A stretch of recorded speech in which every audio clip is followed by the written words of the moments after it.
I'm back. These didn't take 8 weeks this time.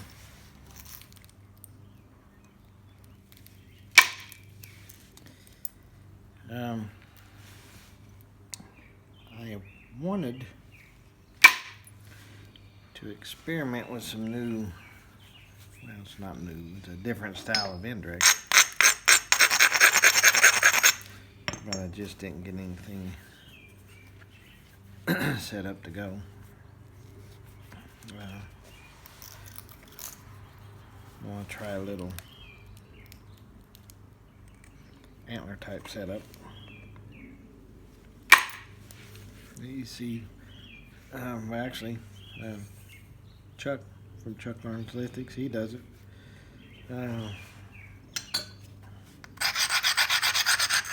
Mark McDaniel, if you're on Facebook, he uses the method. It's the style. I ain't saying it's Marty Reeder's, the inventor of it, but it's his style with the tying, antler tying on the branch going under his leg.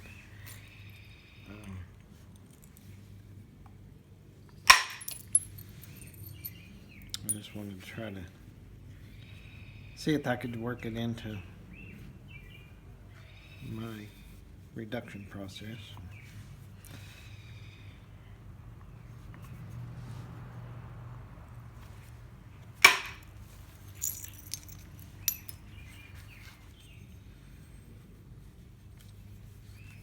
I think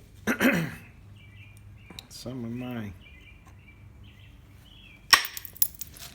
videos might be an optical illusion, because I have people asking a lot, not a lot, because there's not a lot of people asking. I have people asking up on occasion about getting things thin, and like my stuff, some kind of gee whiz, wow, thin material, which it's not. But one thing that, along with several things, but one of the main things I've learned from freeze crack is your flakes have to travel more than halfway across your face. If they're only going halfway, all you're doing is building convexity and just making a heel. And without, artificial support or something, it's hard to get a flake to go up and over that heel to carry on further than halfway. And if you're not going more than halfway, you're not getting your piece thin.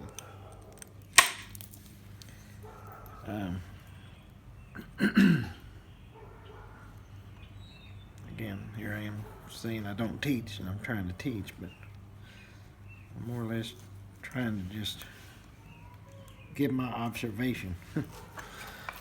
And a lot of it depends on where your platform is and where you're taking your flake from. You can't take a flake from high up on your platform and expect that flake to thin. It just can't cut through that much material. I mean, it can with some kind of gee whiz power and I don't know, a whole bunch of other stuff, but you just gotta watch where your platform's at. And for me, ideally, that is somewhere just halfway kind of below the center line and the face, in that general area.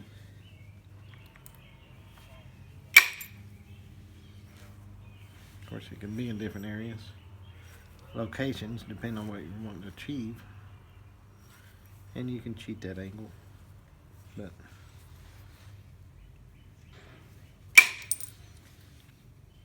you don't want, someone to come in here and try to watch a video and you're doing about a whole bunch of cheating on your angles and everything. That's not going to be any kind of lesson to someone that's kind of casually observing, because They're not going to fully understand the angles and how to cheat the angle.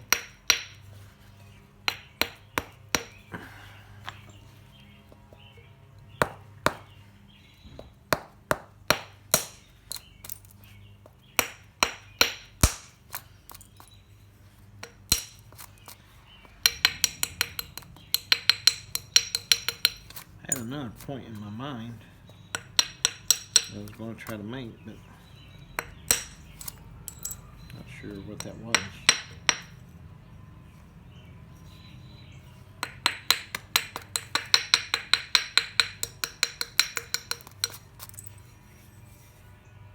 Let me think of it.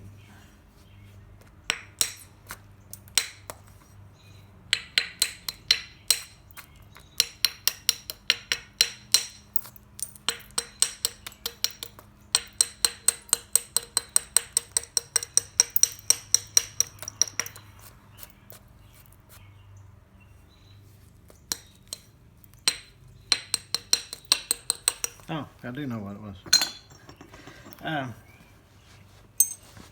Material. I mean,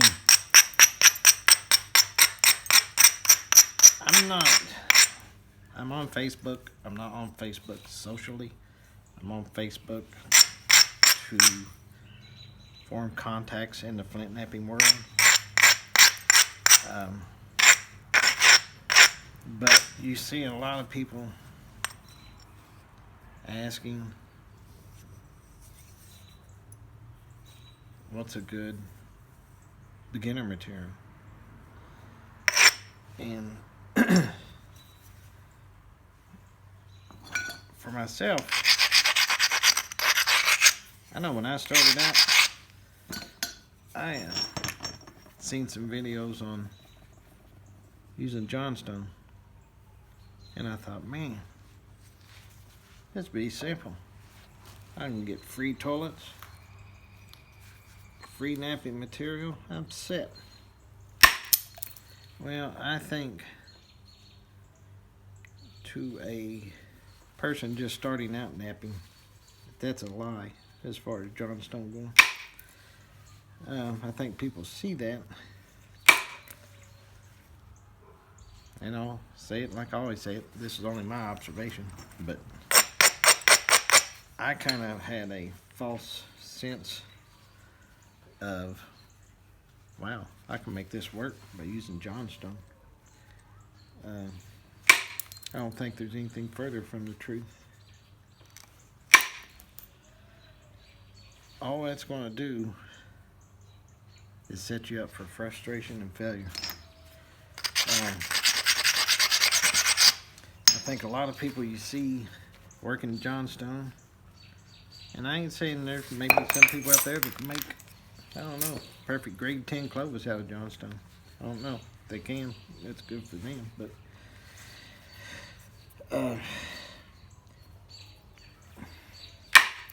I think the people that are making things from Johnstone are experienced, and it is definitely not anything that is any kind of entry-level material, other than getting practice on how to beat and destroy rock. That's about the only thing it'd be good for. And personally, I feel the same about Obsidian. I don't think it's anything near a beginner material. For one, like I was talking a while ago, you get these different seams and folds and stuff in it, and I mean, it can be dangerous to have something explode in your hand, going off different kinds of directions, and without knowing and being able to see and identify kind of those flaws in a rock before you start beating on it, I mean, you could be setting yourself up for a disaster.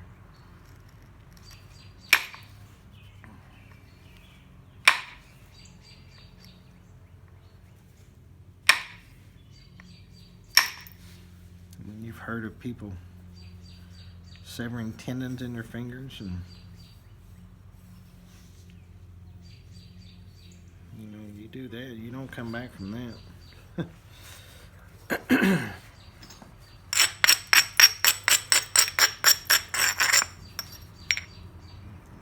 sure, but personally, I don't think there's any hobby that's worth that much.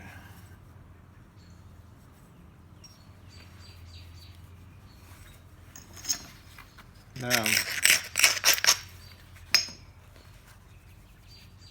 I guess kind of going along, continuing with that same thought, you know. A lot of people see Keel cook. Oh, it's pretty. Oh, it's neat, yeah. I mean, it's a good, I'm not going to say it's inexpensive, but it's not expensive. But again, it's a good rock to learn angles, but it's a good rock to learn frustration on also.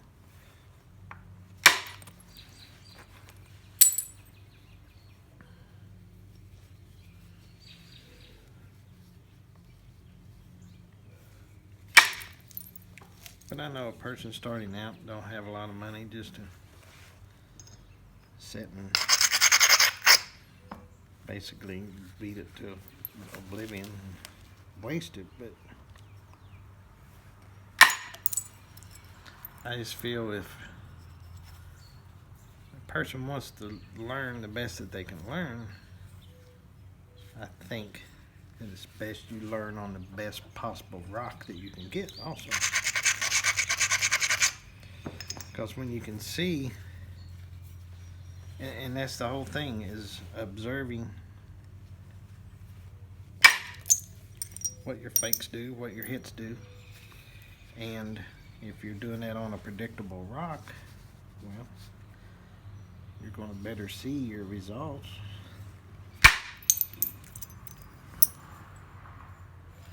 And be able to quickly tell, or quickly, tell what you're doing wrong, or if you're doing something wrong.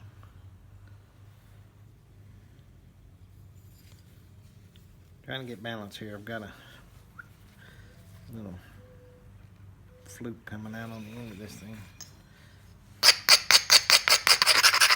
No, not a flute, like a Clovis flute. Bit like a flute.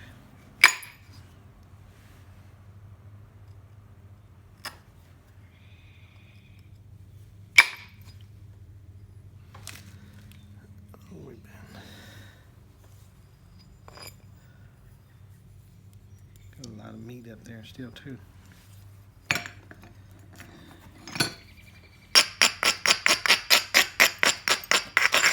And I'm going to say this also, just for the grammar police that's out there. I am from Kentucky. I've lived in Kentucky my entire life. And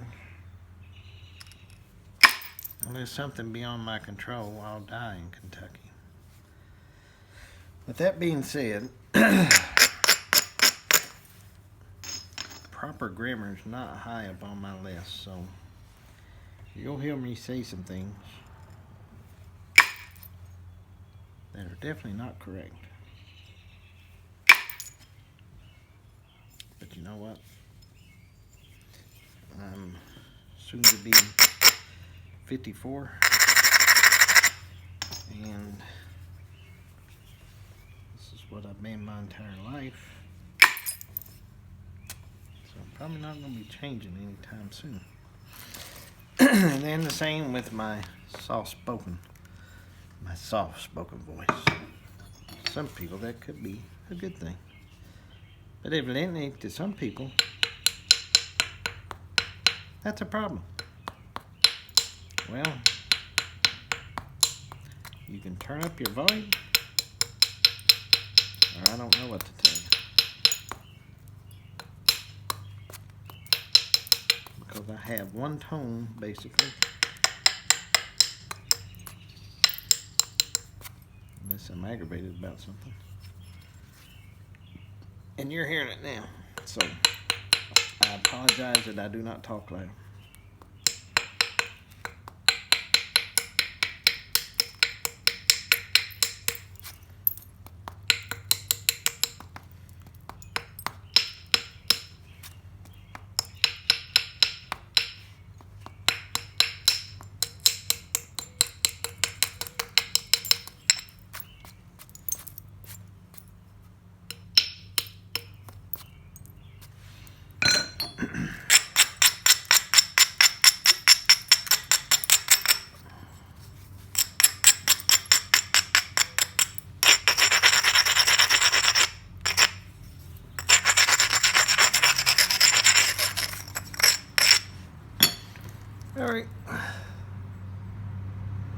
that side.